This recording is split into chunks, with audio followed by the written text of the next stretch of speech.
Jutaan orang tercatat mengikuti aktivitas judi daring di Indonesia. Lalu bagaimana upaya masyarakat dan juga pemerintah lepas dari jerat pertaruhan aplikasi Jagadmaya ini?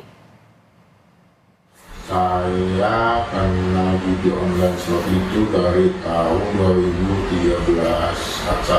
Dan saya lagi di dalam penjara. Berto bukan nama sebenarnya, mengisi waktu luangnya dengan bermain judi daring. Kegiatan ini terus Berto gandrungi hingga keluar dari lapas 10 tahun kemudian. Permainan adu keberuntungan ini memaksanya menjual rumah untuk bermain judi daring karena tergiur keuntungan yang pernah ia dapatkan senilai 50 juta rupiah dalam 1 minggu. Namun saat dihadapkan dengan kekalahan, ia pun kehabisan modal hingga kembali berkecimpung di dalam dunia hitam. Malang melintang akibat bermain judi daring, akhirnya Berto dapat berhenti dan meninggalkan judi daring pada bulan April lalu. Ibaratnya kayak uang setan dimakan jin.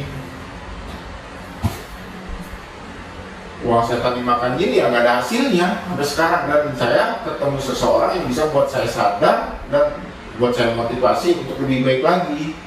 Saya di penjara, bos hanya sekedar memberi saya uang dan saya melakukan kegiatan apa yang disuruh bos. Orang baru tersebut bisa memberi saya motivasi dan semangat saya buat untuk lebih baik lagi. Berkat dukungan lingkungan sekitarnya, Berto dapat meninggalkan judi daring. Kini ia hidup lebih baik dengan pekerjaannya sebagai pengendara ojek daring.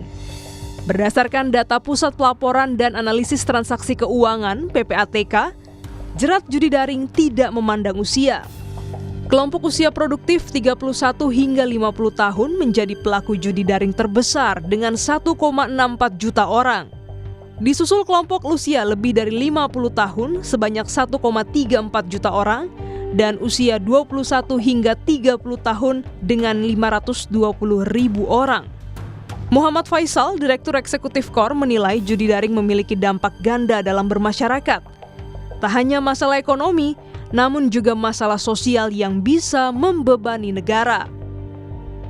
Begitu ada kecanduan terhadap judi, dalam konteks ini judi online, tentu saja ini akan mudah untuk terjebak untuk terjebak dalam situasi keuangan yang susah. Karena orang yang terjebak dalam judi online, kalau mereka miskin, tentu saja akan mencari cara untuk mendapatkan uang untuk bisa berjudi, ingin mendapatkan uang yang lebih besar, tapi dengan cara mencari-cari uang untuk modal untuk berjudi. Nah, ini yang secara untuk bagi orang yang kelas menengah ke bawah, dampaknya bukan hanya ekonomi, jadi bisa sampai pada dampak sosial Devi Rahmawati, pengamat sosial, mengingatkan pemerintah untuk membangun sinergitas dengan masyarakat dalam memberantas judi daring. Ya, artinya ini sebuah pekerjaan yang tidak cukup untuk dikerjakan hanya oleh satgas yang sifatnya sementara. Tapi ini menjadi PR satu negara sebenarnya.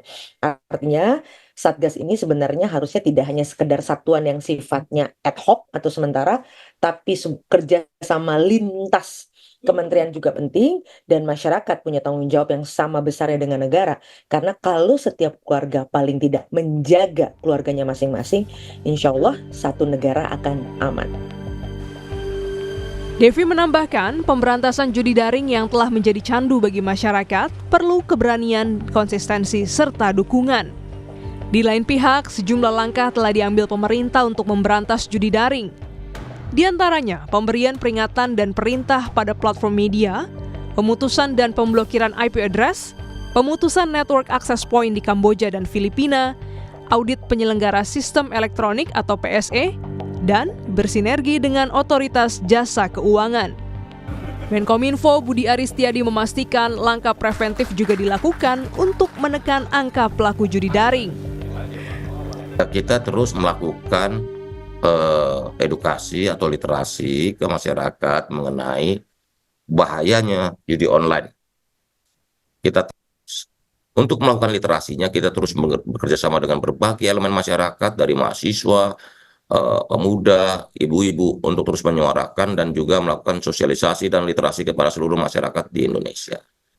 Perlindungan masyarakat terhadap judi online ini menjadi prioritas utama bagi pemerintah, karena judi online ini menghancurkan ekonomi negara, ekonomi masyarakat, dan ekonomi keluarga. Seluruh elemen masyarakat dapat berkolaborasi memberantas judi daring.